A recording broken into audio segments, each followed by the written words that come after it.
ঘুরা বলতেছি, আমার কাছে শুধু নিউজিল্যান্ড বাকি আছে, 7 মহাদেশও বাকি নাই, দেখা শেষ। আমার দিলে এখন আর দুনিয়া ঘুরার কোন আকাঙ্ক্ষা নাই। সেঞ্চুরি হয়ে গেছে, আরেকটা হইলে হবে, না হইলে নাই। আমি ঘুরে বলতেছি, আমি আপনাদের স্বাধীনতা দেখে নাই। আমার বড় দুঃখ থাকবে মৌত পর্যন্ত, কেননা প্রথম স্বাধীনতার সময় তো বড় ছোট ছিলাম, তেমন বুঝ ছিল না। একটা নতুন স্বাধীনতা আসলো, এটাও চোখে দেখলাম না। কিন্তু দেখবো তো দেখবো কি করে, ওই দিন তো আমি মাটিতেই ছিলাম না, আমি তো আকাশে ছিলাম। আকাশে 4 তারিখ রাত্রে আমি ইংল্যান্ড থেকে কানাডা যেতেছিলাম, নামার পরে শুনছি স্বাধীন হয়ে গেছে। আমি ইংল্যান্ডে কানাডায় যখন নামছি তখন 5 তারিখ, কানাডার 5 তারিখ। এইখানে দিন পার হয়ে রাত্র 8টা বাজছে, আমি 7টার সময় যা নামছি। আমি সারা রাত্র আকাশে উঠতেছিলাম। তো যেটা বুঝাইতেছিলাম, সবচেয়ে বেশি কাপড় চোপড় মুসলমান পরে। মুসলমানের যে কাপড় চোপড় দুনিয়ার কেউ পরে না। মুসলমানের যে সুস্বাদু খানার আইটেম দুনিয়াতে কেউ বেশি খায় না। চ্যালেঞ্জ, এখানে তো ইটালির প্রবাসীও দাঁড়ানো থাকতে পারে। আমার মনে আছে 2008-এ আমি ইটালিতে ছিলাম, বলোনিয়া। আমার একসাথে এন্টার 25 দেশের সফর চলতেছিল ইউরোপে 2008। তো আমার পাশে এক খাওয়ার দস্তরখানে ইটালির নবমুসলিম শিল্পপতি ছিল। তো আমাকে বলতেছে, মুফতি সাহেব, জান্নাতে যে এত আইটেম হবে আমার বিশ্বাস হয়। তো আমি বললাম, কি করে বিশ্বাস হয়? কেননা বলোনিয়াতে বাঙালিরা তখন খুব বাঙালি ছিল 2008-এ, এখনো আছে। ওরা শুধু মাছের আইটেম করছিল 25টা। কয়টা? 25 আইটেম শুধু মাছের। তো বলতেছে, দস্তরখান দেখে আমার মনে হয় জান্নাতে কোটি কোটি আইটেম হবে। আমি বললাম, ইসলামের আগে তুই কি খাইতি? 24 ঘন্টাই তো কাজ করতাম, খাওয়ার সুযোগ কোথায় পাইতাম? হয়তো গাড়ি চালাইতে চালাইতে একটা বার্গার খায়া নিতাম, একটা পিজা খায়া নিতাম, একটা হটডগ খায়া নিতাম, একটা এটা সেটা খায়া নিতাম, উপরে একটা ড্রিঙ্কস, তার উপরে 1 গ্লাস মেলা দিতাম। 1 গ্লাস বুঝেন? বেশি খাইলে তো আবার চালাইতে পারবো না। আর 1 গ্লাস মনে বোঝেন না, ঠিক না? বুঝছে ফিডার তো খায় না। বুঝছে ফিডার তো খায় না, 1 গ্লাস মেলা দিতাম। এই আমাদের খাওয়ান ছিল। দুনিয়ায় মাছেরই 25 আইটেম। মুসলমানের চেয়ে বেশি আইটেম কেউ দুনিয়াতে খায় না। মুসলমান নরনারীর চেয়ে বেশি প্রসাধনী দুনিয়ার কেউ ব্যবহার করে না, কসম খোদার করে না। মুসলমানের চেয়ে ব্র্যান্ড কেউ ব্যবহার করে না। আমার কথা বিশ্বাস করেন, আমি চোখে দেখা বলতেছি আপনাদেরকে। আমি পারি আপনাদেরকে এখন নেটের থেকে বাহির করে দেখায় দিতে যে মাইক্রোসফটের মালিক বিল গেটস এর সবচেয়ে দামি প্যান্ট কয় টাকা, কয় ডলার, আমি দেখায় দিতে পারি। আপনি এখন সার্চ দেন, আমি যুবকদের পায়ে ধরে বলি, এখন সার্চ দাও যে মাইক্রোসফটের মালিক বিল গেটস এর সবচেয়ে দামি প্যান্ট কয় ডলার। এখন তোমাকে গুগল দিয়ে দিবে, দেখো কয় ডলারের। আর আমাদের যুবকদের টি শার্ট কয় ডলারের, ওর গেঞ্জি কয় ডলারের, ওর হাতের সেট কয় ডলারের। বলুন, মুসলমানের চেয়ে ব্র্যান্ড কেউ ব্যবহার করে না। মুসলমানের চেয়ে দামি জিনিস কেউ ব্যবহার করে না। ব্রুনাইয়ের বাদশার যে বাড়ি ব্রুনাইতে, ওটাতে 1000 কামরা, 1000। দুনিয়ার কোন প্রেসিডেন্ট নাই, হোয়াইট হাউসও 1000 কামরা না। 1000 100 কামরা কিনা জানি না, 100 কিনা। রানী এলিজাবেথের বাড়ি তো 100 কামরা কিনা জানি না। আমি দেখা আসছি অক্টোবরে, আমি দেখা আসছি আগস্টে, ইংল্যান্ডে ব্রুনাইয়ের প্রেসিডেন্টের বাড়িতে 400 কামরা, 400। ওর পার্সোনাল গাড়ি হলো 500, দুনিয়ার সবচেয়ে দামি। যেই গাড়ি ব্যবহার করে সব সময়, ওটার একটার গাড়ির পার্স হলো সোনা। আমি আপনাদেরকে দেখাইতে চাইতেছি, ইতিহাস বলতে চাইতেছি না, ব্যাখ্যা বুঝাইতে চাইতেছি যে সব দিক দিয়ে যখন মুসলমান উঠবে, তো আজকে মুসলমানের এই দুরবস্থা কেন? কেন মুসলমান নির্যাতিত? কেন মুসলমান নিষ্পেষিত? কেন মুসলমান ঘৃণিত? কেন মুসলমান দীক্ষিত? কেন মুসলমান লাঞ্ছিত? কেন মুসলমান বঞ্চিত? কেন মুসলমান নির্যাতিত? যেটা দেখতে দেখতে দেখতে দেখতে আমাদের যুবক যুবতীরা, আমার সমাজের শিক্ষিত মানুষগুলা, আমার সমাজের মানুষগুলা ইসলাম বিদ্বেষী হইতে চলছে। ওরা সদা সর্বদা ফেসবুক খুললেই দেখে, নেটের জগতে ঘুরলেই দেখে, দুনিয়ার কোথাও ভ্রমণে গেলেই দেখে যে আমরা সর্বদিক দিয়ে লাঞ্ছিত, সর্বদিক দিয়ে বঞ্চিত, সর্বদিক দিয়ে দীক্ষিত, সর্বদিক দিয়ে ঘৃণিত। বিদায় ইসলামের ঘৃণা ওদের দিলের ভিতরে বসতে শুরু করছে। আর শুধু বসতে শুরু করছে না, মুসলমান আজকে ইসলামকে ঘৃণা করতে শুরু করছে। মুসলমানের চেয়ে বেশি আর কেউ ইসলামকে ঘৃণা করে না। কিন্তু যুবক, একটা কথা মনে রাখো, একটা কথা মনে রাখো, তুমি ওদের সাজি যত সাজো না কেন, তোমাকে বাঁচাইতে হলে ইটালিতে লম্বা কয়েকটা বান্ডেল গুনতে হবে। তোমার রূপরেখা দেখা কেউ তোমাকে এই দেশ থেকে নিয়ে যাবে না। মনে হয় বুঝাইতে পারি না। তোমাকে লম্বা বান্ডেল দিয়ে যেতে হবে। তোমার রূপরেখা দেখাও তোমাকে নিবে না, তোমার পোশাক আশাক দেখা নিবে না। রব্বে কাবার কসম, কোন দিন তোমাকে নিবে তো না, নিবে না, তোমাকে পছন্দ পর্যন্ত করবে না। আমরা চিনি, আমাদেরকে চিনাইতে হবে না। আমি চিনি যাদের কাছে ইউরোপিয়ান পাসপোর্ট আছে, যাদের কাছে ক্যানাডিয়ান পাসপোর্ট আছে, যাদের কাছে ইংল্যান্ডের পাসপোর্ট আছে, যাদের কাছে আমেরিকান অস্ট্রেলিয়ান পাসপোর্ট আছে, দুনিয়ার উন্নত দেশের পাসপোর্ট আছে। ও পাসপোর্টধারী, ওই দেশের নাগরিক, সম পরিমাণ ওই দেশের সুযোগ সুবিধা ভোগ করে বটে। কিন্তু ওর পাসপোর্টটা যখন ইমিগ্রেশনে চেক করে, তো ওকে যেই চোখ দিয়া দেখে, ওই দেশের একজন গায়রে মুসলিম নাগরিককে ওই চোখ দিয়া দেখে না।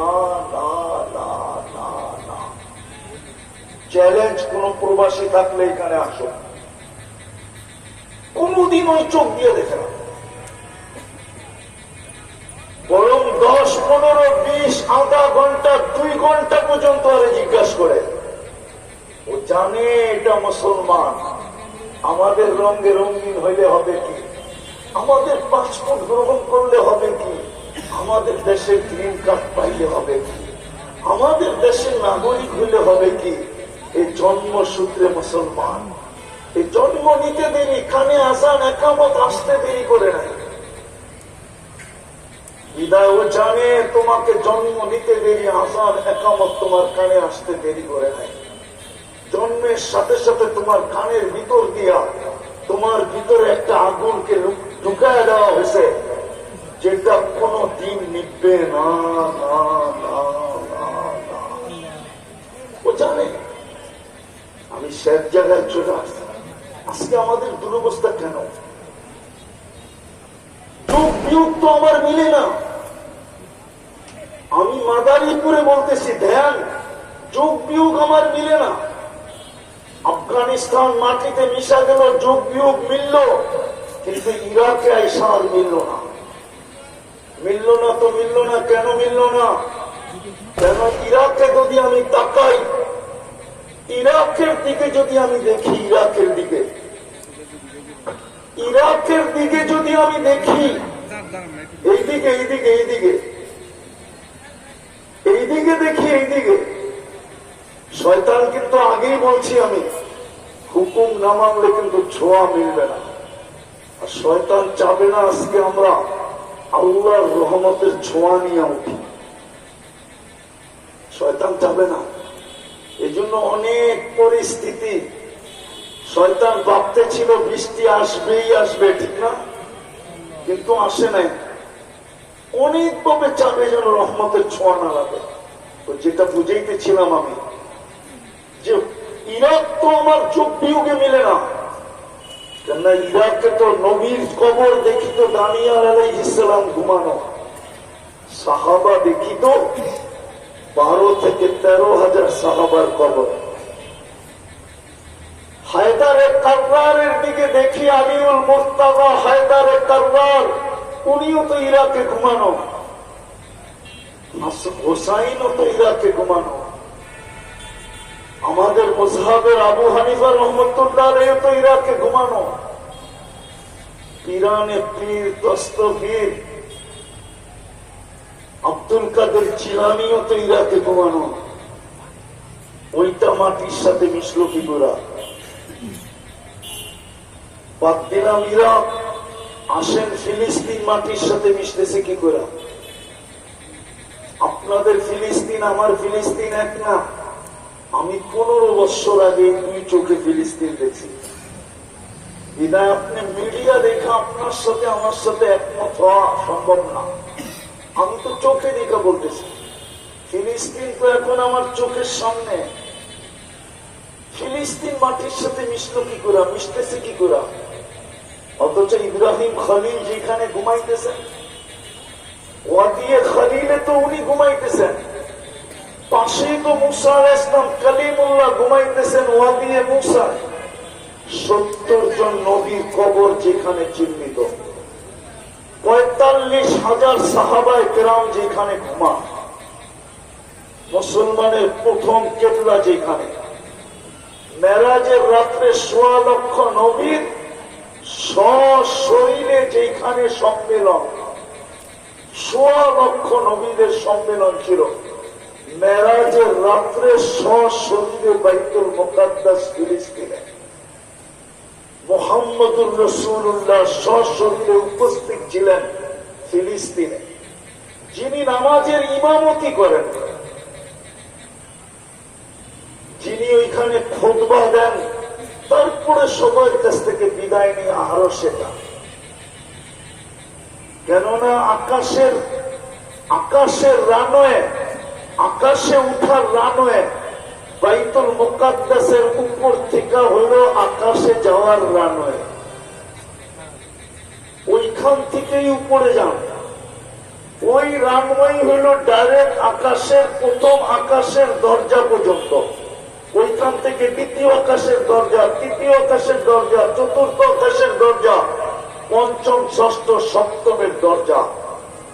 ওই শহরটা মাটির সাথে মিশে কি করা? একটু আমাকে বুঝান। এতগুলা দয়া করার পরেও ফিলিস্তিন কি করে মাটির সাথে মিশে? 250 কোটি মুসলমান কি করে নির্যাতিত হয়? 60টা মুসলিম দেশ থাকা সত্ত্বেও আমরা কি করে নিকৃষ্ট হই? দুনিয়ার সবচেয়ে বেশি আমরা ভোগ করি, আমরা ব্যবহার করি। 70% সম্পদ দুনিয়ার মুসলমানের পায়ের নিচে। বিশ্বাস আপনাদের হবে না। বিদায় আমি শেষ জায়গায় চলে আসছি। আসেন কেন জানেন? আজকে আল্লাহর হুকুম ছেড়ে দিচ্ছে। ভোগ করি 24 ঘন্টা বটে, সারাদিন কাটটা ভোগ করেন বলেন? কাটটা কার নুন খাই? জোরে বলেন, একটু জোরে বলেন। আল্লাহ বললে গুনাহ হবে না। আল্লাহ যত জোরে বলবেন তত ভিতরে ক্লিয়ার হবে, ক্লিয়ার ভিতরে। কসম খোদার, যত জোরে আল্লাহ বলবেন তত জোরে ভিতরের ব্লক দূর হবে, ব্লক ক্লিয়ার হবে। সারাদিন কাটটা বুক করি এই মজমায় একজন বলুক ডেলি আমি 200 বার আল্লাহ বলি, একজন বলুক, এক দুজন হবে। কোন যুবক বলুক ডেলি আমি মনের থেকে একবার আল্লাহ বলে একটা চিৎকার দিই। অথচ ও তো মাদারীপুর ফাটায় আল্লাহর দেওয়া যৌবন দিয়া, মাদারীপুর হাতের তালুতে রাখে আল্লাহর দেওয়া দিদিয়া। হ্যাঁ, যৌবনে যদি না থাকতো তোমার দিকে কে তাকাইতো? বলো যুবক, কে ফুলের আশা করতো আর কে তোমাকে ফুল দিত? কে আশা করতো তুমি লেখা পাঠাও আই ডট ডট ইউ, আর তুমি কার কাছে আশা করতে? কেননা তৃতীয় লিঙ্গের কাছে তো কেউ আশা করে না আজ পর্যন্ত। আল্লাহ তো তোমাকে যৌবন দিল, একবার তো আল্লাহ বলে না 24 ঘন্টা ভোগ করে কাটটা। মাদারীপুরের মানুষ যদি পানির দামে অক্সিজেনের বিল নিতেন, পানির দামে যদি অক্সিজেনের বিল নিতেন, 1 লিটার দাম কত? 30 টাকা যদি অক্সিজেনের দাম নিতেন, রব্বে কাবার কথা, মাদারীপুরে কোন পলিথিনের বাড়িও হইতো না। পলিথিনের মাদারীপুর কেন, বাংলাদেশি হইতো না। উপরে পলিথিন দিয়ে কোন বাড়ি হইতো না। ডেলি 16,500 টাকা বিল দিতে হইতো। 550 লিটার অক্সিজেন নেই, 30 টাকা যদি পার লিটার হয় তো 16,500 টাকা ডেলি বিল হইতো। মাসে হইতো 4,95,000 টাকা বিল। বছরে হইতো কত টাকা বিল? একটু ভাবেন আমার কথা। 24 ঘন্টা আল্লাহটা ভোগ করে, 24 ঘন্টা। দুরবস্থার কারণ বলতেছি, কারণ শুধুমাত্র শুরু। বাংলা একটা প্রবাদ বাক্য আছে, নুরু মাত্র শুরু। আমাদের দুরবস্থা মাত্র শুরু, আরো হবে, আরো হবে, আরো। আমরা চিনি, আমি বাংলাদেশের মহা মহা রোগীদেরকে চিনি, যাদের সাথে আমি একসাথে ফ্লাইট গেছি, একসাথে একই ফ্লাইটে গেছি। আমি চিনি অনেককে যে ঘন্টার পর ঘন্টা এয়ারপোর্টে দাঁড়ায় ছিল ইমিগ্রেশনে।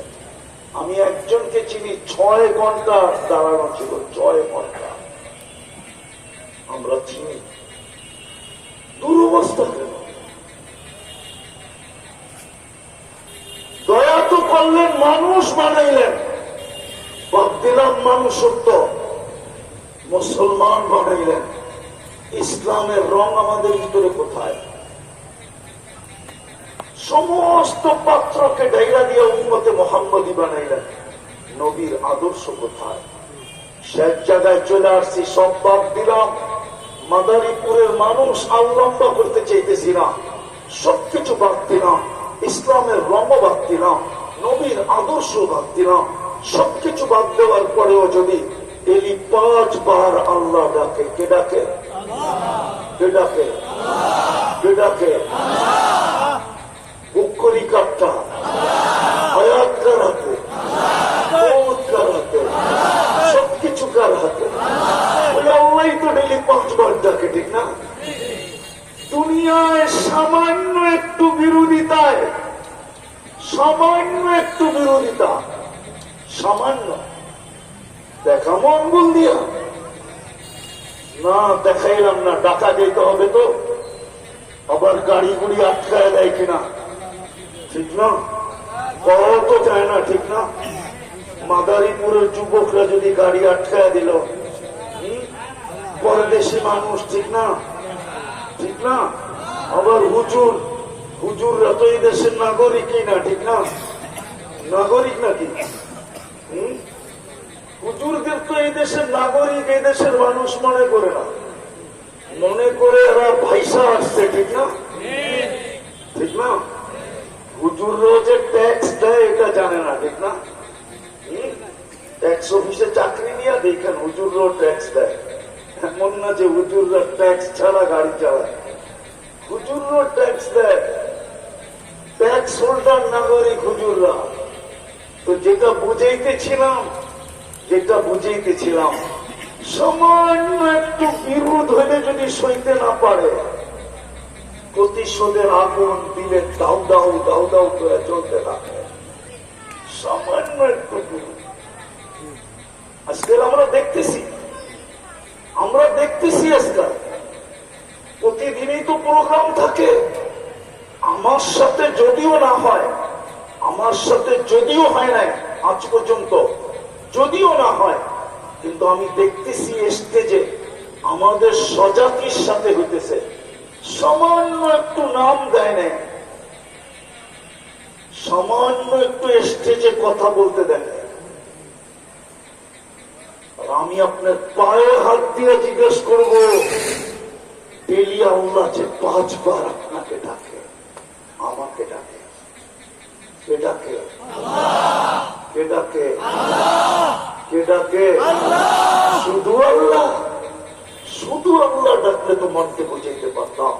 শুধু আল্লাহ তো ডাকে না, রহমানও ডাকে, রহিমও ডাকে, মালিকও ডাকে, কুদ্দুসও ডাকে, সালামও ডাকে, মুকমিনও ডাকে, মুহাইমিনও ডাকে, আজিজও ডাকে, জব্বারও ডাকে, মুতাকাব্বিরুল খালিকুল বারিকুল মুসাব্বিরুল গফফারুল কহ্হারুল ওয়াহ্হাবুর রাজ্জাকুল ফাত্তাহুল আলিমুল قابض الباسط الخافض الرافع المؤس المذل السميع البصير الحكم العدل اللطيف الخبير الحليم العظيم الغفور الشكور العليم الكبير الحفيظ المقيت الحسيب الجليل الكريم الرقيب المجيب الواسع الحكيم الودود المجيد الباعث الشديد الاكبر وكيل القوي المكين الولي الحميد الموصي المبدي المعين المحيي المميت الحي والقيوم الموجد الماجد الواحد الاحد الصمد القادر المقتدر المقدم المؤخر الاول والاخر الظاهر والباطن الوالي المتوالي البر التواب المنتقم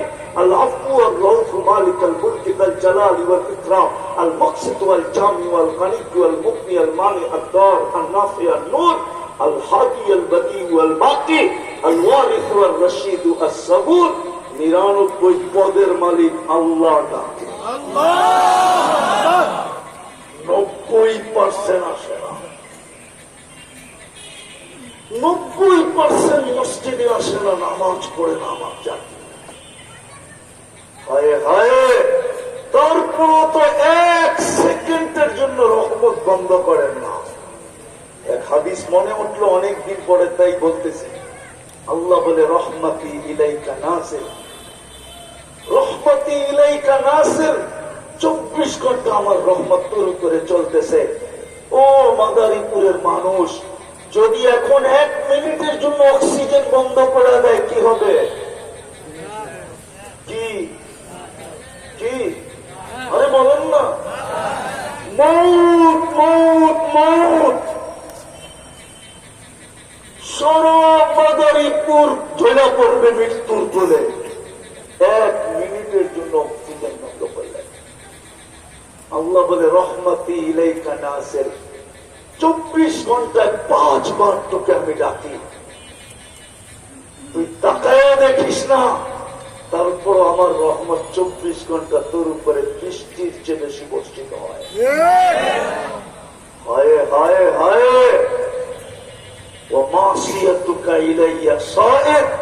আর 24 ঘন্টা তোর নাফরমানি আমার দিকে উঠতে থাকে।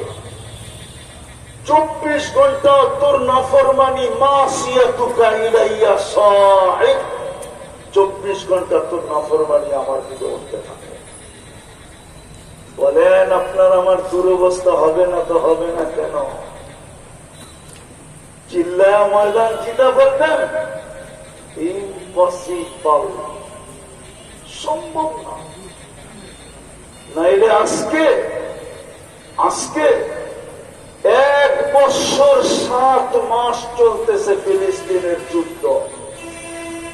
আজকে 5 তারিখ, 1 বছর 7 মাস কমপ্লিট। অক্টোবরের 5 তারিখে 1 বছর ছিল, আজকে 5 তারিখ চলে যেতেছে 1 বছর 7 মাস। আসে না কেন ফেরেশতা? অথচ একজনের জন্য তো ফেরেশতা আসতো। আমি মাদ্রাসার ছেলেদেরকে বলতেছি, কান খুলে বোঝো, একজনের জন্য তো ফেরেশতা আসতো। ইতিহাস উঠাও। সাহাবী রাসূলকে ডাকাতে ধরছে, ডাকাত বলছে সব মাল নিয়ে নিব। বলছে নিয়ে নাও, কোনো আপত্তি নাই। বলছে শুধু মাল নিব না, তোমার জানটাও নিব। বলছে তাও নিয়ে নাও, কোনো আপত্তি নাই, মরতে তো হবেই, কিন্তু একটা অনুরোধ যদি তুমি মানো। বলছে সেটা কি? বলে 2 রাকাত পড়তে দাও না। বলছে তোমাকে পড়তে দিলাম, তাড়াতাড়ি করবে কিন্তু। বয়ে বয়ে যখন সালাম ডান দিকে প্রথমে ফিরাইছে, তো দেখে সুদর্শন যুবক দাঁড়ানো, মুস্কি মুস্কি হাসি, খোলা তরবারি হাতে, চেহারার থেকে যেন চাঁদের চেয়ে বেশি আলো ছিটকায়া পড়তেছে। বাম দিকে সালাম ফিরে ডান দিকে জিজ্ঞাসা করছে তুমি কে? তো হাসতেছে আর বলতেছে আশ্চর্যের বিষয়, ওয়ারে ওয়া, ওয়ারে ওয়া, আমাকে ডাইকা আনলা তুমি, আবার তুমি জিজ্ঞাসা করো তুমি কে? ডাইকা তো তুমি আনলা। তো বলছে কখন ডাইকা আনলা? বলছে তুমি যখন পড়তেছিলা সেজদার ভিতরে, ইয়া ওয়াদুদ, ইয়া কাল আরশিল মাজিদ, ইয়া ফাআলুল লিমা ইউরিদ, আসআলুকা বিইজ্জাতিকা আল্লাতী লা তুরা ওয়া বিমুলকিকা আল্লাযী লা ইউদাম ওয়া বিনূরিকা আল্লাযী মালা আরকানা আরশিক আন তাকফিনি মিন হাযাল লিস ইয়া মুগীস আবিসনি।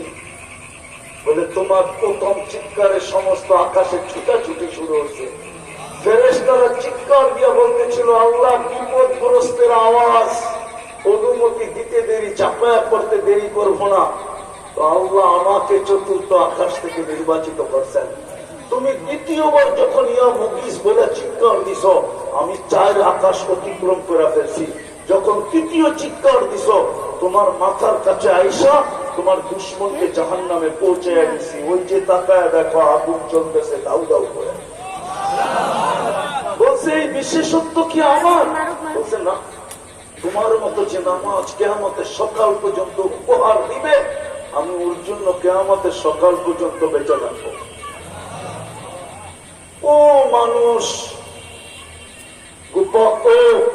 মাদারীপুরের মানুষ বলেন, একজনের জন্য যদি ফেরেশতা 4র্থ আকাশ থেকে ছুটে আসতে পারে, তাহলে 60 লক্ষ ফিলিস্তিনের জন্য কেন আসে না?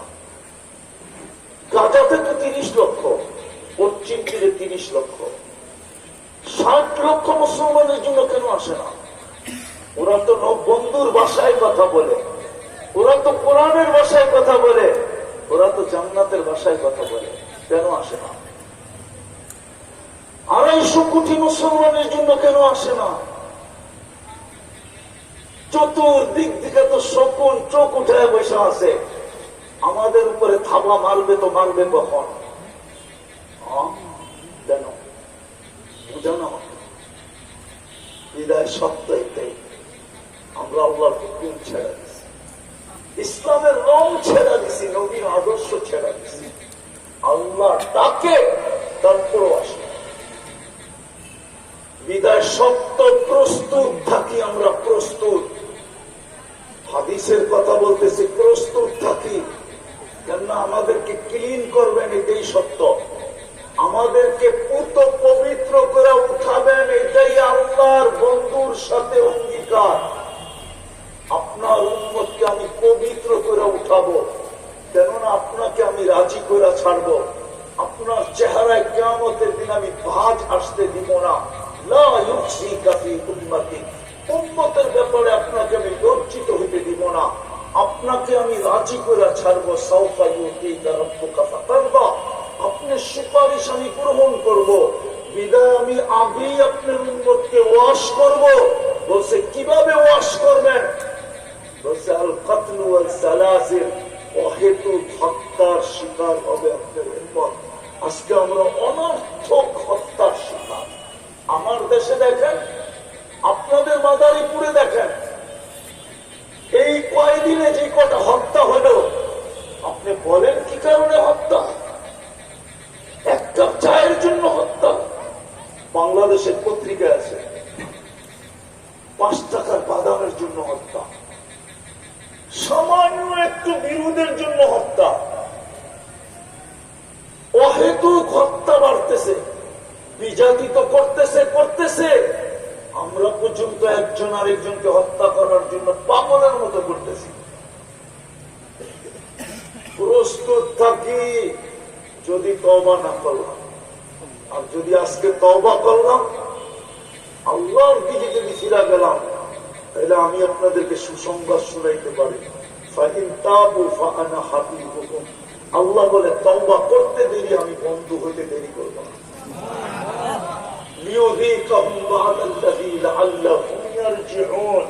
আল্লাহ বলে আমি চাই তোমরা ইউটার্ন নাও। যদি কথা বুঝে আসা থাকে, চলে যেতে হবে কবরে। প্রথমেই বলছি, কোনো কাজ চলবে না, কোনো পরিচয় চলবে না, কোনো সম্পর্ক চলবে না। ওটা খোলার সময় আমার কাছে এখন নাই। চলবে না, কোনো কিছুই চলবে না। যদি চলতো, তাহলে আবু তালেবের কবর আমাকে 1000-100বার কাঁদাইত না। আমি আবু তালেবের খবর চিনি, আপনারা না চিনলেও আমি চিনি। কার পাশে শুয়ে আছে এটাও আমি জানি। আম্মা জান খাদিজাতুল কুবরা রাদিয়াল্লাহু তাআলা আনহার পাশে শুয়ে আছে। হাজিরা জানে না কোন দিক দিয়ে গেলে ওনার কবর দেখা যায়, কেন ওনার কবর যে দিক দিয়ে গেলে দেখা যায় ওই দিক দিয়ে কাউকে দাঁড়াইতে দেয় না। ওটা হলো ফ্লাইওভার, গাড়ি আসে আর যায়, ওইখানে কাউকে দাঁড়াইতে দেয় না। ওইখানে দাঁড়াইলে দেখা যাবে ওনার কবর আম্মা জানের বিলকুল পাশে, যেটাকে ওলামায়ে কেরাম জান্নাতুল মুআল্লা বলে, উপরের জান্নাত। আবু তালেবের কবর আমাকে 100বার কাঁদাইত না। যখনই যাই তখনই কাঁদায়। বাংলাদেশে বৈষম মনে উঠলে চোখে পানি চলে আসে। আবু তালেব 44 বছর বাতিজাকে সিনায় রেখা পালবেন, ওই বাতিজা সব বাদেই দিলাম, আমাদের নবীজি চাচাকে 2 হাতে কবরে নামাইছে। ওলামা জানে কিনা এই হাতের মর্যাদা? নবীজির হাতের মর্যাদা জানেন না? উম্মত জানে না। ওলামা জানে কিনা এটাও জানে না। জানেন এই হাতের মর্যাদা? শুধু আনাস ইবনে মালিক রাদিয়াল্লাহু তাআলা আনহু টিস্যুতে হাত মুছছিলেন, টিস্যুতে। জীবনভর উনি আঙ্গুল দিয়ে পরিষ্কার করছেন। জীবনভর একটা সুতা পর্যন্ত দুনিয়ার আঙ্গুল পোড়াইতে পারে না। মানুষ মনে করতো আনাস রাদিয়াল্লাহু তাআলা আনহু জাদু দেখাইতেছেন। বন্ধুরা জিজ্ঞাসা করতো, আনাস এই জাদু কোত্থেকে? বলছে এটা জাদু না, এটা মুহাম্মদুর রাসূলুল্লাহর হাতের ছোঁয়া। যার হাতের ছোঁয়া লাগলে দুনিয়ার আগুন সুতা পোড়াইতে পারে না। যার পিঠের ছোঁয়া লাগলে মেম্বরে পা দিতে দেরি, মরা মৃত্যু খেজুর গাছ জীবিত হইয়া কান্নায় ভাঙ্গা পড়তে দেরি করে না। ওনার হাতে কবরে নামাইছেন, 2 হাতে। আর একটা চিৎকার দিচ্ছেন, আম্মি আম্মি মা তারাক্তালি সাবিলা। চাচা আমার জন্য কোন রাস্তা রাখলেন না। বলছিলাম কলেমা পড়েন নাই, বলছিলাম মুঠো ঠেলায় দেন, আওয়াজ করতে হবে না, তাও করেন নাই। বলছিলাম চুপ থাকেন, চুপ, কিচ্ছু বলবেন না, তাও করেন নাই। শেষে একটা চিৎকার দিচ্ছেন, আলা মিল্লাতি আব্দুল মুত্তালিব। আমি আব্দুল মুত্তালিবের ধর্মের উপরে চলে গেলাম। চাচা আমার জন্য কোন সুযোগ রাখলেন না। আমি আপনার কষ্টের বিনিময় দিতে পারি। 6 বছর 6 মাস বয়সে বুকে উঠাইছেন। যেদিন আল্লাহ রসুলের বয়স 50 বছর 6 মাস 10 দিন, ওই দিন আবু তালেব দুনিয়ার থেকে বিদায় নিয়েছেন। 44 বছর 10 দিন।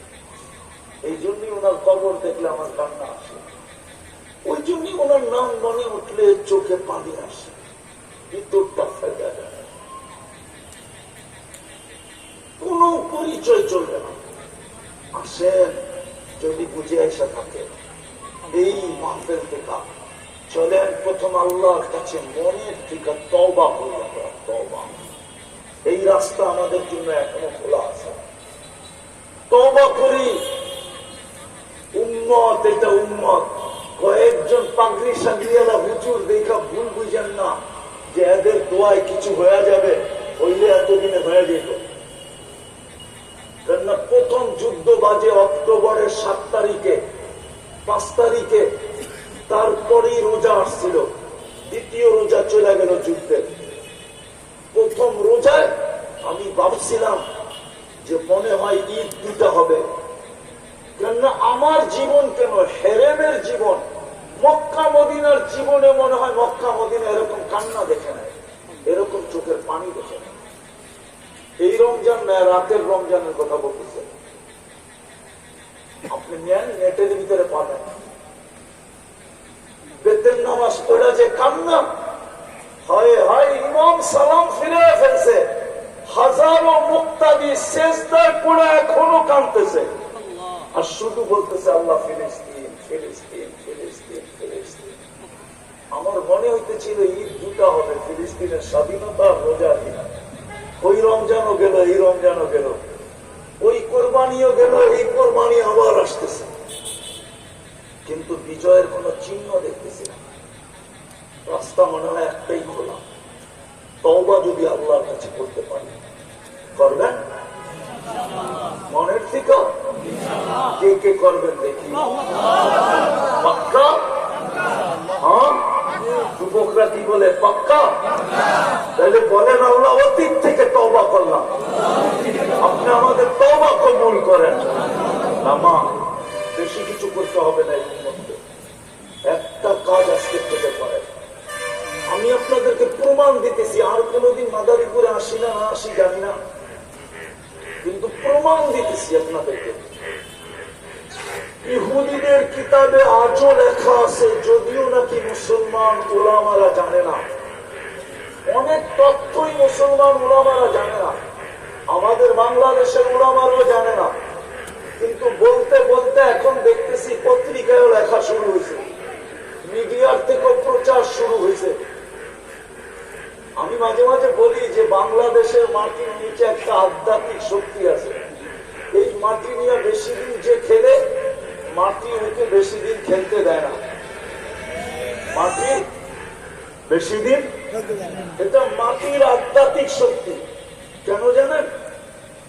কেন আল্লাহ রসুল যখন হিজরত করেন নাই, তখন বাংলাদেশে 4 সাহাবী চলে আসে। এই দেশের মানুষ সাহাবাদেরকে দেখা মুসলমান হয়েছে। আল্লাহ রসুল তখনও হিজরত করেন নাই। আমি নাম বলতেছি, আবু ওয়াক্কাস, ওহাব ইবনে মালিক, কাসেম ইবনে হুযাইফা, উরওয়া ইবনে সাসা, 2 জনের কবর চিনে আছে, এখান থেকে চিনে গেছেন। আবু ওয়াক্কাস, ওহাব ইবনে মালিক রাদিয়াল্লাহু তাআলা আনহুর কবর মঙ্গোলিয়ার বর্ডারে, উনি মঙ্গোলিয়া পর্যন্ত গেছেন। আর 2 জন এইখানেই আছেন, কোথায় আছে আমি জানি না। কাসেম ইবনে হুযাইফা, উরওয়া ইবনে সাসা। ইসলামের প্রথম কুরবানির আধ্যাত্মিক শক্তি এই মাটির নিচে লুকানো। এই জন্য এই মাটির 1400 বছরের ইতিহাস বলে যে এই মাটির ভিতরে এক আধ্যাত্মিক শক্তি আছে। এই মাটি নিয়ে যে বেশি খেলে, মাটি ওকে বেশি দিন খেলতে দেয় না। হয়তো রান আউট করে, নাইলে বোল্ড আউট করে, নাইলে ক্যাচ আউট করে, নাইলে ছক্কা দিয়া বাউন্ডারির বাহিরে বলে। এটা নাই মাটির আধ্যাত্মিক শক্তি। অসংখ্য, আমি ইতিহাসের পাতা থেকে আপনাদেরকে বলতেছি, ইতিহাসের পাতা থেকে তওবা তো করলেন। এই উম্মত বেশি কিছু করার প্রয়োজন নেই।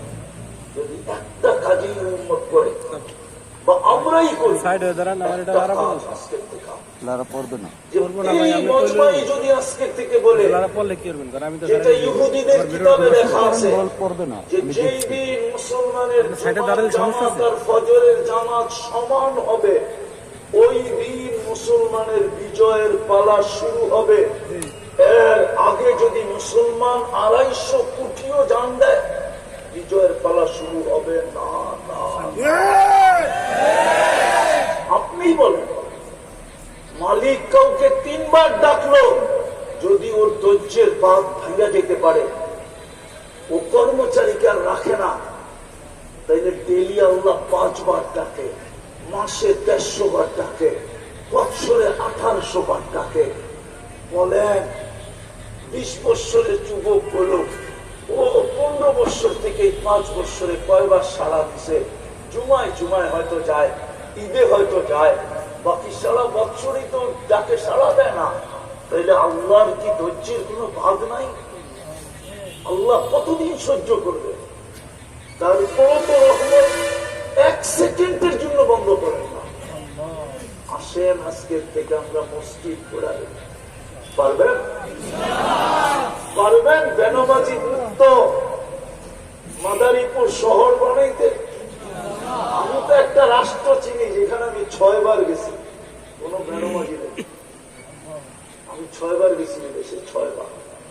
আফ্রিকার একটা দেশ আছে চাঁদ, যেটাকে আরবিতে তাসাদ বলে, আপনার দেশের 15-20 গুণ বড়। ম্যাপে দেখেন চাঁদ, একটা আফ্রিকার দেশ আছে, 1.25 কোটি মুসলমান মাত্র। ওই দেশে একজনও বেনামাজি নেই। আমি শুধু জেনে বলতেছি না, আমি 6 বার গেছি। আমি প্রেসিডেন্টকে চিনি, বর্তমান প্রেসিডেন্ট, এর বাপকে চিনি, আমি স্পিকারকে চিনি, সবাইকে চিনি, আমাকেও চিনি। গরিব দেশ, কিন্তু কোন বেনামাজি নেই, কোন বেনামাজি এখানে নেই। পারবেন মাদারীপুরটা বেনামাজি মুক্ত বানাইতে? পারবেন? করবো এবং বেনামাজি মুক্ত করবো। কে কে রাজি আছি? করবো। এবং আমি এই যুবকদেরকে বলবো, এই সংস্থার যুবকদেরকে, তোমাদের পায়ে হাত দিয়া বলি, শুধু ওয়াজ পর্যন্ত শুরু, সীমিত থেকো না। তোমরা ইচ্ছা করো, আমার বিশ্বাস, আমি যদিও তোমাদের স্বাধীনতায় ছিলাম না, কিন্তু আমার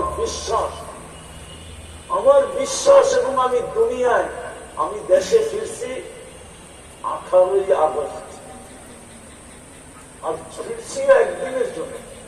আমি নামছি, 2-3 দিন পরে আমি চলে গেছি কোরিয়া। আমি কোরিয়ার থেকে ফিরছি 23 সেপ্টেম্বর। কিন্তু যেদিন আমি শুনছি স্বাধীন হয়ে গেছে, ওই দিন আমার ভিতরে একটা কথা কেটে গেছে, যে আমার যুবকরা যদি চায়, তো আমার পুরো জাতিকে দিনদার বানাইতে পারে। কেন আমি 16-17 বছর দেখছি, ঘুমের ভিতরে পর্যন্ত ভাবতে পারে নাই, ফালায়া দিবে, ঘুমের ভিতরে পর্যন্ত ভাবতে পারে নাই। ঘুমের ভিতরেও যদি কেউ ভাবছে, তো এটাও টেকনোলজির মাধ্যমে জেনা ফেলছে। ঘুমের থেকে উল্টা দেখছে হ্যান্ডকাপ নিয়ে দাঁড়ানো আছে, ঠিক না? আর আলহামদুলিল্লাহ আমার যুবকরা নামতে দেরি, বাংলাদেশকে নতুন স্বাধীনতা দিতে দেরি করে নাই। বিদায় আমার বিশ্বাস এটা, তোমরা জানো না তোমাদেরকে নিয়ে গবেষণা কোথায় চলতেছে? আমি জানি, কিন্তু বলবো না। আমি অনেক দিন পরে দেশে আসছি, আমি জানি বাংলাদেশের যুবকদেরকে নিয়ে গবেষণা কোথায় চলতেছে, যুবতীদেরকে নিয়ে গবেষণা কোথায় চলতেছে আমি জানি, কোন কোন অফিসে চলতেছে এটাও জানি না, কিন্তু বলবো না, মিডিয়ায় চলে যাবে সব। বিদায় আমার বিশ্বাস, তোমরা দিনদার হয়ে আমার জাতি দিনদার হইতে বাধ্য। বিদায় তোমাদের পায়ে হাত দিয়ে বলি, তোমরা দিনদার হয়ে যাও। হবে? পড়বে মসজিদ? এই দায়িত্ব নিলা এই সংস্থারা, আমরা পায়ে দেওয়া হলো মসজিদ পড়বো। জুমার ফজর এক করে দিয়ে দেখবো আল্লাহ আমাদের বিজয়ের ফ্ল্যাগ উড়ায় কি উড়ায় না, যাত্রা শুরু হয় কি হয় না। পারবো তো? আল্লাহ আমাদেরকে আমল করার তৌফিক দান করেন। ওমা আলাইনা